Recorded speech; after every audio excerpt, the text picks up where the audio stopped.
Hello students, good morning. Students, पिछली class में हमने एक्सरसाइज 8.1 के क्वेश्चन नंबर 2 तक सॉल्व कर लिए थे।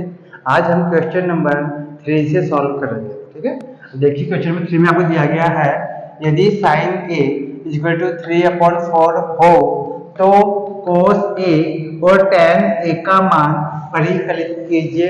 मतलब आपको cos ए का मान और tan ए का मान ज्ञात करना है, जबकि आपको साइन ए का मान दिया गया है, साइन ए का अनुपात दिया गया है।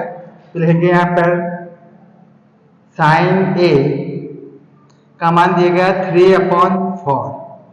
अब जैसा कि आप जानते हैं कि साइन का फार्मूला क्या होता है, समकोण त्रिभुज की भुजाओं के हिसाब से। तो आपने देखा होगा लाल बटा कक्का LAL बटे में KKA।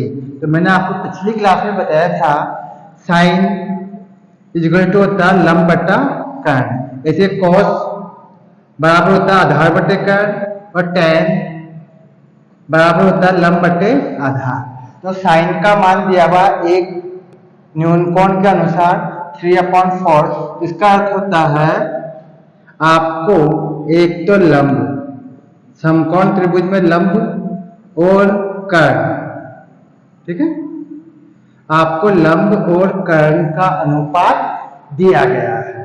किसका अनुपात है ये? लंब और कर्ण का अनुपात है। ठीक है, इसको अनुपात इसलिए कह रहे हैं क्योंकि आपको किसी त्रिभुज की भुजाएं ज्ञात नहीं है, बल्कि आपको एक भुजाओं का अनुपात मतलब रेशियो दिया गया है 3/4। ठीक है, अब इससे हम लंब और कर्ण मान लेंगे। ठीक है, कैसे? मान लीजिए कोई समकोण त्रिभुज है, ठीक है, जिसमें कितनी भुजाएं होती है? वैसे 3 साइड होती है समकोण त्रिभुज में। इसमें ये तो हो गया लंब, जनरली हम लंब इसको मानते हैं जो 90 डिग्री के कोण पे सीधी खड़ी ऊंचाई होती है, उसको हम लंब मानते हैं। नीचे लेटी हुई भुजा को हम बोलते हैं आधार, जनरली वैसे। और 90 डिग्री के सामने हमेशा कर्ण होता है। ठीक है, इसके सामने क्या होता है? हमेशा कर्ण होता है। इस तरह से 3 भुजाएं आपको, मतलब 3 भुजाएं आपकी होती है समकोण त्रिभुज के अंदर। अब आपको 2 भुजाओं का अनुपात दिया गया है 3 और 4। ठीक है, तो हम मान लेते हैं माना इस समकोण त्रिभुज में जो लंब है वो तो हो जाएगा 3K और जो कर्ण है वो हम मान लेते हैं 4K। ठीक है, अब आप कहेंगे भाई ये K कहाँ से आ गया भाई? ठीक है, तो जैसा कि मैंने आपको बताया कि ये भुजाओं की लंबाई नहीं है, ये केवल भुजाओं का अनुपात है। जैसे फॉर एग्जाम्पल आप ही समझ लीजिए, मान लीजिए 2 व्यक्ति है, मोहन और सोहन। ठीक है, मोहन और सोहन।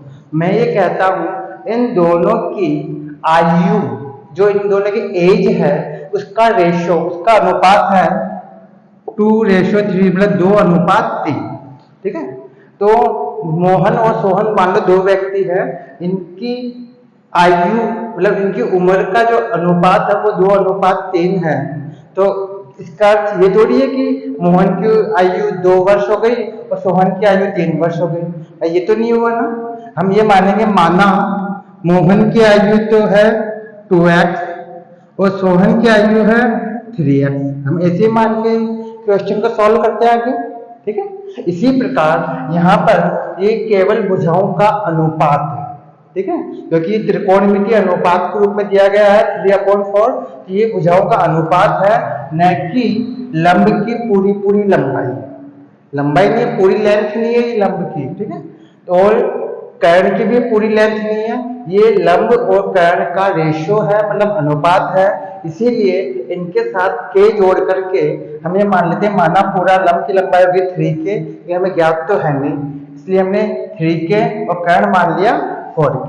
वैसे आप डायरेक्ट भी कर सकते हैं, ठीक है, लेकिन इसमें k मानना चाहिए क्योंकि ये केवल अनुपात है। और जब भी अनुपात को हम काम में लेते हैं क्वेश्चन को सॉल्व करने के लिए, तो उसके साथ हम क्या जोड़ते हैं? x जोड़ते हैं, कोई भी एल्जेब्रिक कैरेक्टर्स है जोड़ते हैं, अक्षर है जोड़ते हैं, ए से लेके जेड तक का कोई, ठीक है। तो ये मान लिया लंब तो हो गया आपका 3K, ठीक है, कर्ण आपका हो गया 4K, ठीक है। यहाँ पे लंब और कर्ण हो गया। अब आपको कौन सी भुजा ज्ञात करनी है भाई? आधार ज्ञात करना है, ठीक है। तो आपको आधार ज्ञात करना, तो मैंने पिछली क्लास के अंदर आपको फार्मूला बताया था पाइथागोरस प्रमेय के अनुसार, ठीक है। पाइथागोरस प्रमेय जो होती है आधार स्क्वायर प्लस लंब स्क्वायर बराबर कर्ण स्क्वायर, तो उसी पाइथागोरस प्रमेय से फार्मूला बनता है आधार का। तो आधार इक्वल टू होता है कर्ण स्क्वायर, ठीक है, माइनस लंब स्क्वायर, ठीक है, कर्ण स्क्वायर माइनस लंब स्क्वायर। इस फार्मूले से आप डायरेक्ट सीधे आधार ज्ञात कर सकते हैं, ठीक है। अब इसमें आप आधार ज्ञात कर लेते हैं, पहले हम इधर कर लेते हैं, चलिए साथ से कर लेते हैं, ठीक है। पैसा आप कर दीजिए, ठीक है, देखिए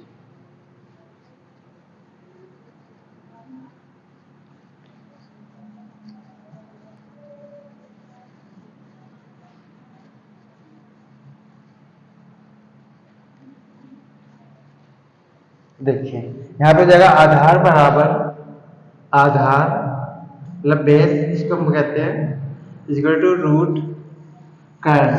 यहाँ पे कर्ण क्या भाई? 4K, लिखेंगे 4K का होल स्क्वायर माइनस लंब का होल स्क्वायर, तो लंब क्या है? 3K, तो 3K का होल स्क्वायर, ठीक है। तो जगह आधार इक्वल टू आधार हो जाएगा आपके पास मतलब बेस, यहाँ हो जाएगा 16K square minus 9K square, ठीक है। साफ करें नीचे से, कोई दिक्कत है यहाँ तक समझ में आ गया? ठीक है। अब यह हो जाएगा आधार equal to root 16K square में से 9K स्क्वायर माइनस करेंगे तो आपके बचेगा 7K स्क्वायर, ठीक है। अब इसका स्क्वायर रूट मतलब वर्गमूल ज्ञात करेंगे तो आपको बेस मतलब आधार प्राप्त हो जाएगा। भाई यहाँ पे 7 का तो स्क्वायर रूट निकलेगा नहीं, ठीक है, क्योंकि तो अभाज्य संख्या, तो ये 7 के ऐसे कैसे रूट में रह जाएगा, ठीक है। लेकिन जो K स्क्वायर है इसका वर्गमूल निकल जाएगा, तो यहाँ K की पावर 2 है, तो K स्क्वायर का वर्गमूल होगा केवल K, तो 7K, ये आपका क्या हो गया? आधार हो गया, ठीक है। कोई दिक्कत है? ये आपके आधार आ गया से रूट 7K, ये आपका हो गया बेस मतलब आधार। अब इस समकोण त्रिभुज की तीनों भुजाएं आपको ज्ञात है, ठीक है। लंब भी ज्ञात है 3K, कर्ण 4K आपको दिया हुआ था पहले से ही, आधार हमने ज्ञात कर लिया जो कि आया रूट 7K, ठीक है। अब आपको किस किस का मान ज्ञात करना था हमें इसके अंदर? इसमें हमें उसी एक न्यूनकोण के अनुसार, ठीक है, ए बिंदु के अनुसार, देखो यहाँ पे न्यूनकोण वही है जब आपको साइन का मान दिया हुआ था, समझना आप, साइन का मान दिया हुआ था उसमें भी ए न्यूनकोण काम में लिया गया था, और जो आपको मान ज्ञात करना है कोस ए, इसमें भी आपके ए पॉइंट के अनुसार ज्ञात करना है, और एक tan ए, इसमें भी ए न्यूनकोण को ही काम में लिया गया है, ठीक है। तो जो ए बिंदु के अनुसार आपने लंब और कर्ण माने थे, ठीक है, ए बिंदु के अनुसार आपने जो लंब और कर्ण माने थे वही इस cos ए के लिए भी होंगे और इस tan ए के लिए भी होंगे, क्योंकि यहाँ पे न्यूनकोण चेंज नहीं हो रहा, ठीक है। कहने मतलब ये हो गया, यहाँ आप a मान लीजिए, यहाँ पे b और यहाँ पर c, तो इस एक ही न्यूनकोण के लिए, ये एक ही न्यूनकोण है, इसी एक ही न्यूनकोण को तीनों त्रिकोणमितीय मानों के साथ काम में लिया गया है, यहाँ पे न्यूनकोण चेंज नहीं हो रहा, ठीक है। तो यहाँ पे लंब वही रहेगा, यहाँ लिखेंगे आप इसका मतलब कितना cos ए का, लेंगे cos A is equal to, अब भाई cos का फार्मूला क्या होता है? ठीक है, लाल बटे का के अनुसार तो इसका होता है आधार बटा कर्ण, क्या होता है, आधार बटे में कर्ण। अब देखिए ए पॉइंट के अनुसार, ठीक है, आपका लंब क्या था और आधार क्या था, तो यहाँ पे आपके आधार चाहिए, तो आधार क्या है यहाँ पे, √7 के, ठीक है, अपॉन कर्ण जो आपको पहले से ज्ञात था, कितना था, 4 के। अब यहाँ के से के कट जाएगा, और क्या बच जाएगा मेरे पास में, √7 अपॉन 4। ये आपके cos a का मान हो गया, ठीक है। अब ऐसे ही आपको tan a का मान भी ज्ञात करना है, तो लिखेंगे tan a इक्वल टू, अब भाई tan का फॉर्मूला क्या होता है, लाल बटा कटा के अनुसार, तो आप बोलेंगे इसका फॉर्मूला लंब बटा आधार, लंब अपॉन आधार,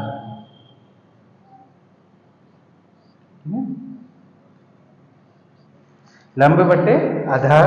तो यहां पर आपके लंब क्या है भाई, लंब है आपके 3k अपॉन आधार जो हमने अभी ज्ञात किया √7 के। अब यहाँ भी के से के कट जाएगा, तो क्या बच जाएगा आपके पास में भाई, आपके पास बच जाएगा 3 अपॉन √7, ठीक है। ये आपके tan a का मान हो गया, ठीक है। तो इस तरह से cos a का मान तो हुआ √7 अपॉन 4, जबकि tan a का मान हुआ आपके 3 अपॉन √7। तो समझते हैं, आपको समझ में आ गया होगा। और जैसा कि ये फार्मूले कहाँ से आए, तो आप जानते हैं, मैंने आप पिछले क्लास में बताया था L बटे में K A, इससे आप बड़ी ही आसानी से, ठीक है, समकोण त्रिभुज की भुजाओं का अनुपात ज्ञात कर सकते हैं। ये साइन का होता है, ये कॉस का, और ये टैन का। तो टैन का होता है लंब बटे आधार, मैं लंब बटे आधार ले लिया। कॉस का होता है आधार बटे कर्ण, लिख दिया आधार बटे कर्ण, ठीक है।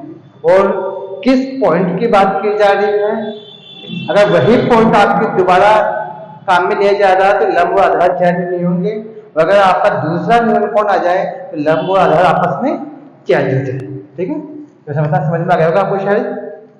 अब हम आते हैं नेक्स्ट क्वेश्चन पे, देखिए। अब देखिए हम क्वेश्चन नंबर 4 पे आते हैं। ये भी लगभग पहले वाले क्वेश्चन से मिलता जुलता ही है। इसमें आपको दिया गया यदि 15 cot a इक्वल टू 8 हो तो sin a और sec a का मान ज्ञात कीजिए। आपको ये दिया गया है 15 cot a इक्वल टू 8, आपको ज्ञात है 15 cot a इक्वल टू 8, ठीक है। ये केवल आपको एक कंफ्यूजन दूर कर, मतलब आपके अंदर कंफ्यूजन पैदा करने के लिए इस रूप में इसको दिया गया है। अगर हम 15 को यहाँ से हटाएंगे तो कहाँ जाएगा, यहाँ पे डिवाइड के रूप में हो जाएगा 8 के, ठीक है। यहाँ जाएगा cot a equal to 8 upon 15। हो गया कंफ्यूजन दूर, अब कोई डाउट नहीं है, वो पहले क्वेश्चन के अनुसार हो गया, ठीक है। यहाँ पे आपको cot a का मान दिया गया है, इसमें दो भुजाओं का अनुपात दिया गया है, ठीक है, 8 और 15। अब cot के अंदर कौन सी दो भुजाएं आती है भाई cot के फार्मूले में, तो आप देखेंगे तो L लाल बट्टे कक्का, इससे आप देख सकते हैं आराम से। ये साइन, ऐसे ये कॉस, ये हो गया टैन, ये हो गया कॉट, ये हो गया सेक, और ये हो गया कॉसेक। ये बताया था आपको, ठीक है। अब यहाँ पे किसका मान दिया गया भाई, कोट का मान दिया गया। अब कोट यहाँ नीचे आता है जो कि टैन का अपोजिट होता है। अब जब कोट का मान देखेंगे यहाँ नीचे से देखेंगे आप आधार बट्टा लंब, पहले हम आधार पढ़ेंगे उसके बाद लंब पढ़ेंगे, ठीक है। क्योंकि इस बॉक्स का आप उल्टा कर लीजिए, चेंज कर लो इसको, ठीक है। तो कोट का मान की जगह आधार अपॉन लंब, यहाँ जाएगा आधार और लंब, ठीक है। यहाँ पे होता है लंब, मतलब किसी समकोण त्रिभुज की जो दो भुजाएं होती है, आधार और लंब, तो आपको आधार और लंब का अनुपात दिया गया है ये 8/50। ठीक है, तो इस अनुपात के आधार पर इसमें हम k जोड़ करके हम भुजाएं मान लेते हैं। तो लेंगे माना माना जो समकोण त्रिभुज है उसमें a पॉइंट के अनुसार, a न्यून कोण के लिए आधार तो आपका हो गया 8k, जबकि जो लंब है ये आपके हो गया 15k। ठीक है, मान लेते हैं, समकोण मान लेते हैं। यहाँ पे a मान लेते हैं, यहाँ b, यहाँ पे c। यहाँ 90 का कोण बन रहा है यहाँ पर। ठीक है, तो 90 के सामने ये तो क्या होता है भाई, कर्ण, ये तो होता है कर्ण। और जो लंबवत भुजा होती है इसको हम ऊंचाई भी कहते हैं, उसका जनरली वैसे क्या मानते हैं, लंब। तो ये हो गया आपका लंब। वैसे भी ए पॉइंट के अनुसार लंब यही होगा। ठीक है, ए न्यून कोण के लिए, जो ए पॉइंट में जो कोण बन रहा है इसके लिए लंब यही होगा। बताया था जिस न्यून कोण की बात की जाती है उसकी सम्मुख भुजा लंब कहलाती है। 90 डिग्री की सम्मुख भुजा, सामने वाली भुजा क्या कहलाती है, कर्ण कहलाती है। मतलब 90 डिग्री के अपोजिट जो साइड होती है उसको हम बोलते हैं कर्ण। और जिस न्यून कोण की बात हो रही है उसकी अपोजिट जो साइड होती है उसको हम बोलते हैं लंब, तो इसकी सामने वाली भुजा। ठीक है, और शेष जो लेटी हुई भुजा होती है इसे हम बोलते हैं आधार। ठीक है, ये आपका हो गया आधार। ठीक है, अब इस समकोण, इस त्रिभुज में जो आधार है वो तो हो गया 8k, तो गया भाई 8k, और जो लंब है वो हो गया 15k, तो गया 15k। अब आपको ज्ञात क्या करना है भाई, कर्ण। तो हम कर्ण वाला फॉर्मूला काम में लेंगे इसके लिए। तो समझ में आ गया, कोई दिक्कत है? आधार आपको ज्ञात है, लंब आपको ज्ञात है, इसको हमने के मान के पूरा मान लिया, वैसे आपको रेशियो दिया हुआ था, अनुपात दिया हुआ था। ठीक है, अब हम कर्ण ज्ञात करेंगे। साफ कर दे इसको, देखिए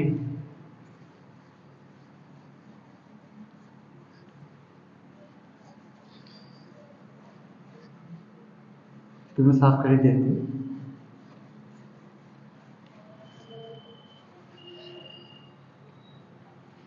अब देखिए, पाइथागोरस प्रमेय के अनुसार कर्ण का एक फार्मूला होता है, तो क्या होता है भाई, वो होता है कर्ण बराबर रूट आधार स्क्वायर, ठीक है, आधार स्क्वायर प्लस लंब स्क्वायर। ठीक, हाँ भाई समझ में आ गया। अच्छा, आप में से कई पूछेंगे भाई फार्मूला बना कैसे। ठीक है, ये पाइथागोरस प्रमेय से ही बना है, क्योंकि फार्मूला क्या होता है, जैसे होता है कर्ण स्क्वायर इक्वल टू होता है आधार का होल स्क्वायर प्लस लंब का होल स्क्वायर।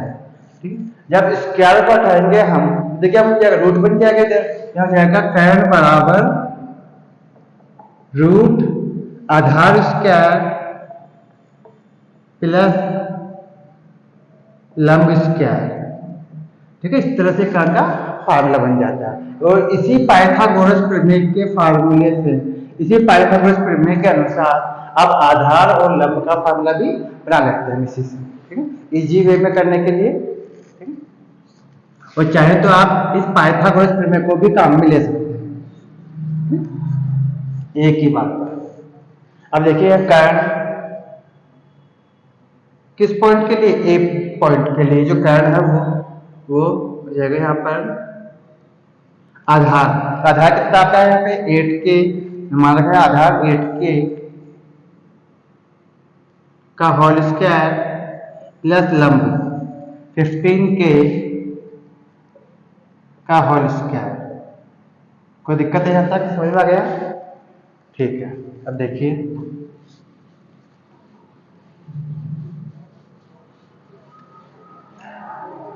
ये जगह कर्ण इक्वल टू रूट 8 के का क्या करेंगे तो प्राप्त होगा 64 के स्क्वायर प्लस 15 के का होल स्क्वायर करेंगे तब प्राप्त होगा 225 के स्क्वायर। ठीक है, अब जब हम ऐड करेंगे तो जाएगा कैर इक्वल टू 5 और 4 हो जाएगा 9 और 6 और 2 8 और यहाँ पे 2 और के स्क्वायर। इसका स्क्वायर रूट ज्ञात करेंगे तो 289 का स्क्वायर रूट होता है 17, तब आप लोग का 17 तो जगह कर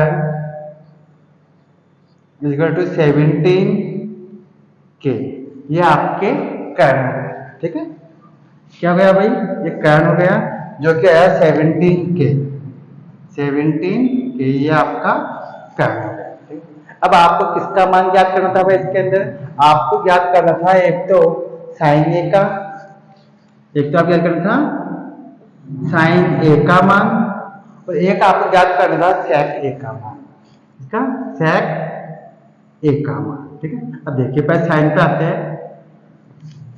यहाँ आपको जो मान दिया गया था, ठीक है, किसका कोट का मान, वो भी इस ए बिंदु के अकॉर्डिंग दिया गया था, इस ए बिंदु अनुसार दिया गया था लंब और आधार। और आपको जो साइन और कोस सेक का मान ज्ञात करना है वो भी इसी ए पॉइंट के अनुसार ही ज्ञात करना है। इसका अर्थ ये हुआ कि जो लंब और आधार आपके पहले थे वही लंब और आधार इस साइन के लिए भी माने जाएंगे और सेक के लिए भी माने जाएंगे। ठीक है, लंब और आधार कोई चेंजेस नहीं होगा। तो वैसे बात देखेंगे तो ए पॉइंट है, इसी पॉइंट के अनुसार लंब आपका ये होगा BC और इस ए पॉइंट के आधार पे आधार होगा 8 के। ठीक है, इसी ए पॉइंट के अनुसार। तो यहाँ भी ए पॉइंट की बात हो रही है, इसी ए न्यून कोण की बात हो रही है। साइन ए बराबर इसका फॉर्मूला क्या होता है भाई, लंब बटे कर्ण, लंब अपॉन कर्ण। अब यहाँ पर ए पॉइंट के अनुसार ही लंब कितना हो गया 15 के, चलिए भाई 15 के अपॉन कर्ण, कर्ण कितना 17 के। अब यहाँ पे देखिए कैसे के कट जाएगा, क्या बच जाएगा यहाँ बचेगा 15 अपॉन 17, तो एक आंसर तो आपके ये हो गया, साइन ए का मान हो गया। अब ऐसे हम क्या करेंगे सेक ए का मान। अब सेक का फॉर्मूला क्या होता है भाई, इसका फॉर्मूला था कर्ण अपॉन आधार, फॉर्मूला कर्ण अपॉन आधार। ठीक है, अब कर्ण, तो कर्ण क्या भाई आपके 17 के, चलेंगे 17 के अपॉन आधार, आधार क्या आपका 8 के, तो 8 के, अब के से के कट जाएगा तो आपके सेक ए का मान हो गया 17 अपॉन 8। ठीक, कोई दिक्कत है, समझ में आ गया? ठीक है, मैं समझता हूँ समझ में आ गया था। नेक्स्ट क्लास में फिर मिलेंगे नेक्स्ट क्वेश्चन के साथ। नमस्कार।